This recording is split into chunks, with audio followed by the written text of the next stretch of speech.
Okay, so yesterday we talked a little bit about how the practices of devotion and the idea of self-surrender to the beloved is in the advanced practice or in a more mature practice the same practice as the self-inquiry of the jnani, the one wondering who I am and trying to find the source of the mind and focusing on that sense of being, as kind of a quick recap on all of that. Now, it's interesting that in the devotional practice, you kind of maintain a sense of I. That's okay. It's not considered the ideal either. The ideal of both of these is the Advaitic, or that unitive experience, that one without a second, which is the divine. Now that's that's one of the things I always tell people that are very interested in Advaita, in the Buddhist perspective of things, because they're so excited to get rid of God and not have to deal with that pesky concept and situation that's been so abused over the years. But one should always know in this practice that yes, something disappears. It's not God. It's you that disappears, and God alone remains, and that is nirvana. That is the final realization. Call it absolute emptiness or call it absolute fullness. It's one and the same. When there's one without a second, there is no description because you don't have a subject object. So today we're going to just talk more in the pure terms of self-awareness or self-inquiry. It's interesting. Sri Ramana Maharshi says, the purpose of self-inquiry is to focus the entire mind on its source, on that very sense of being, so that when a thought arises in the mind, you don't pay attention to it. You certainly don't develop it. You don't begin to analyze it and wonder about it and think about it and color it and let it lead to the next one. As soon as a thought arises, you disinterest, and you begin to focus on the sense of being from whence that thought arose, not the series of thoughts that brought that thought into consciousness. That's not what we're trying to do. We're trying to go from the nothingness to the thought. Where does that thought come from? Where does it arise from? That is the true you. That is the true self. This mind is just a compilation of limitations and restrictions, a pile of thoughts that you've had, a pile of likes and dislikes. And attachment was your inability to do exactly what we're talking about right now. Your attachment was not being able to let go of that thought and stay established in the source of all thoughts as your identity. But instead you became interested in, you attached to, you grabbed onto that thought, and then identified yourself with it. It could have been any thought. All of us start out the same, absolute pure self. But then we each grab a thought, and it might be a different thought, but we grab one. And then that betrays a train of thoughts that are related, and we grab from those. And then we forget some others, and then the process continues and continues, and that which at once was just a single piece of grass in the stream is now this giant beaver dam of personality, of complexity that we've completely gotten lost in and are just drunk on, just enjoying its pleasures and, lamenting its pains and identifying with all of it as me. My personality is me. This guy and the way he acts and the way he's put together and his history and his relationships and his stories and his reasoning and his all of these pieces, we've said that's who we are, that's what I am. But that's just a pile of stuff, just a pile of thoughts, that are some of them accurate seemingly, but you have no way of verifying them. So actually, rather to say they're accurate or not, since you don't know where they came from, you don't know where these thoughts came from and to whence they return. So who knows whether they're valid or not, whether they have any reason. But he goes on to say here that when you are looking for the source of the mind, the source of the ego, the very source of these thoughts that are being born, that are manifesting from the divine, from that one beloved within us, that if you find that source and can hang on to it, then mind and ego disappear simultaneously. Pure mind is no mind. It's not that the mind is destroyed. It's that the mind becomes absolutely pure. These thoughts are no longer causing ripples or attachments. You're no longer running after them and entertaining them and building on them and analyzing them. The mind becomes calm. It becomes sweet. It becomes established in that sense of being. And one of the common misconceptions that people have, especially when you start talking about nothing, no mind, you're thinking, oh my God, what does that mean? Go crazy? I don't have a mind? Or does that mean just be stupid? I don't think about anything? No, no, no. It's not that, because you're not nothing. In one sense, you're that Satchit Ananda. You are that bliss, that intelligence, the existence absolute. Those are kind of the last three things that will come out of your mouth as you jump into the divine ocean and merge to the one without a second.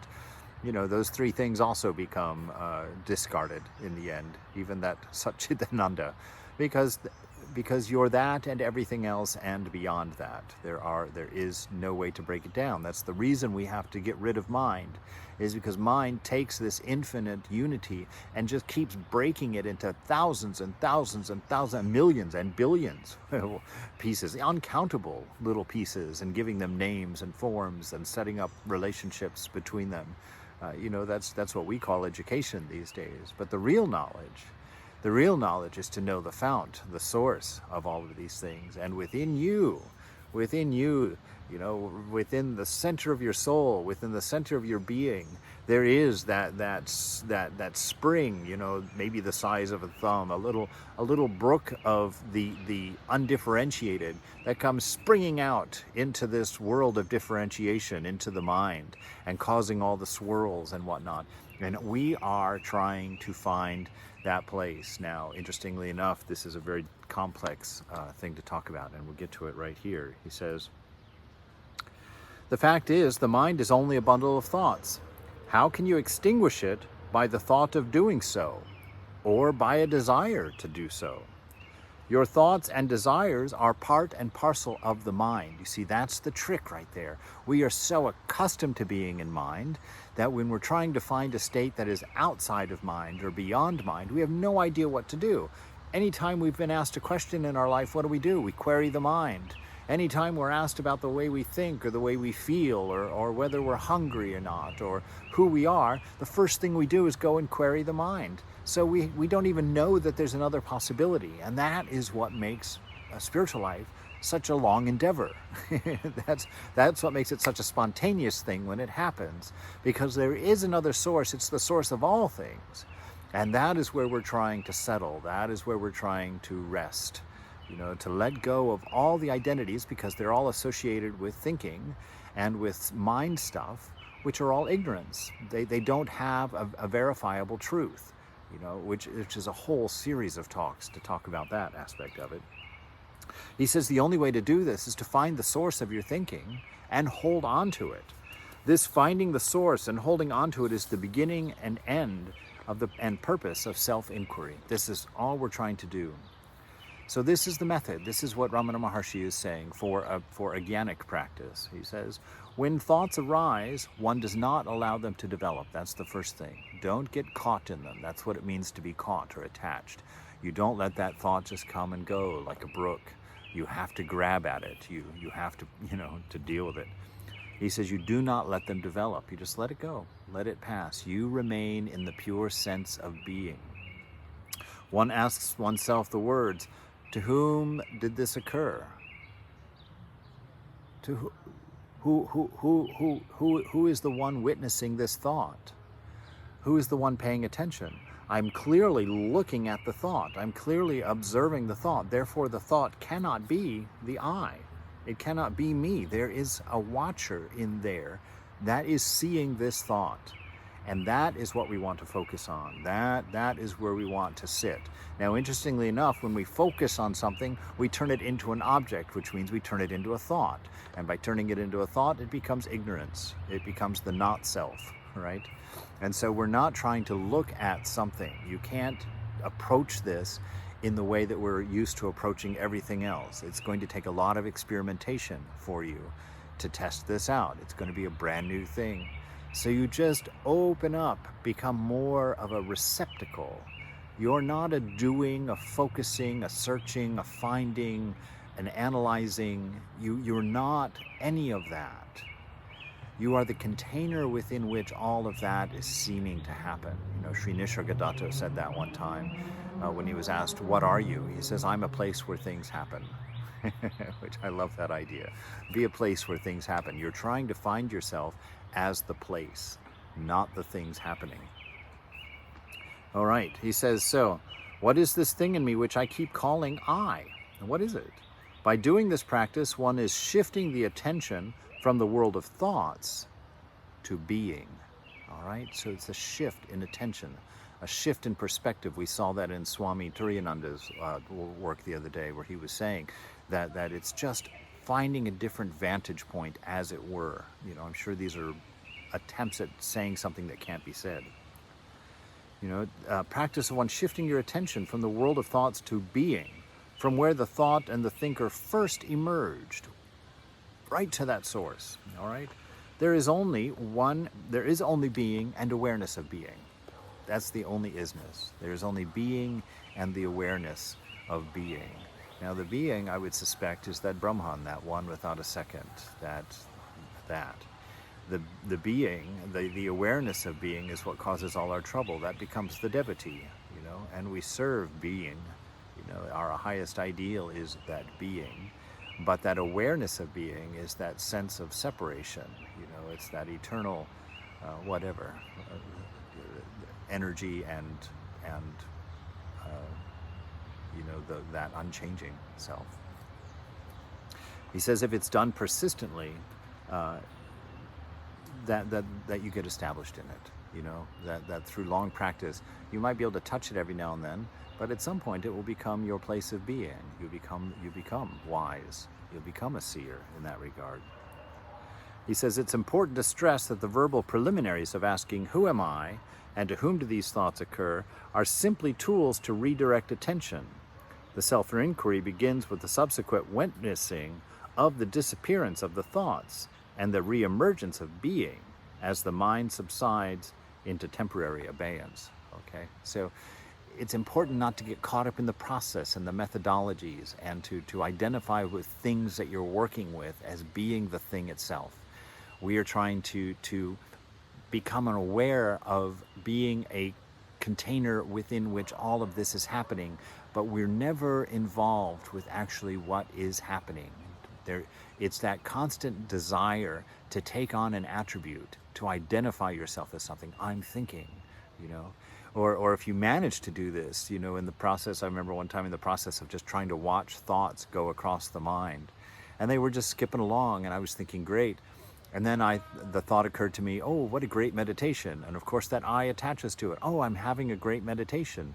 And as soon as you take that I and attach it to a thought and take ownership, apply me and mine to it, boy, you're often running into ignorance at full speed. And the funny thing is then you try and find your way back, because now you've entered the world of subject-object, and now you're trying to go find that good meditation. Well, you can't find a good meditation.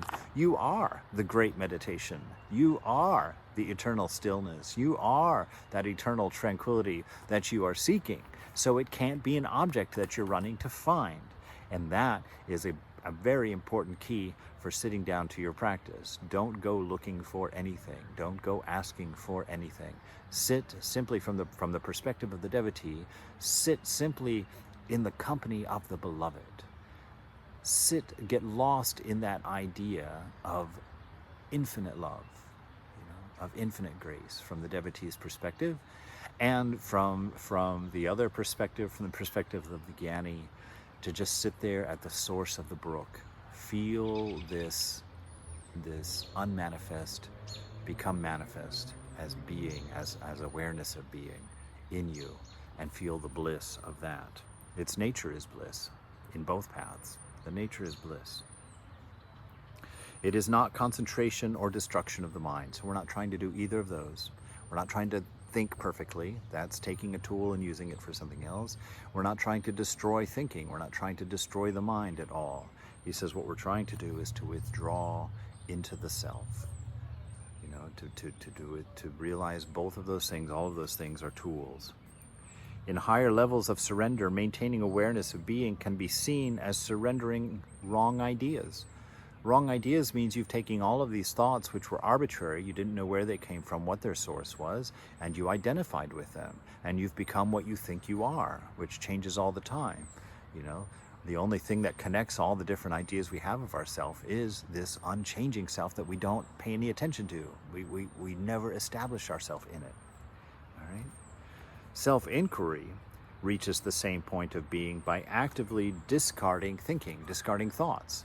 So you just let them go, just let them go. You see how the practices are the same, just a slightly different bent in the reasoning behind them.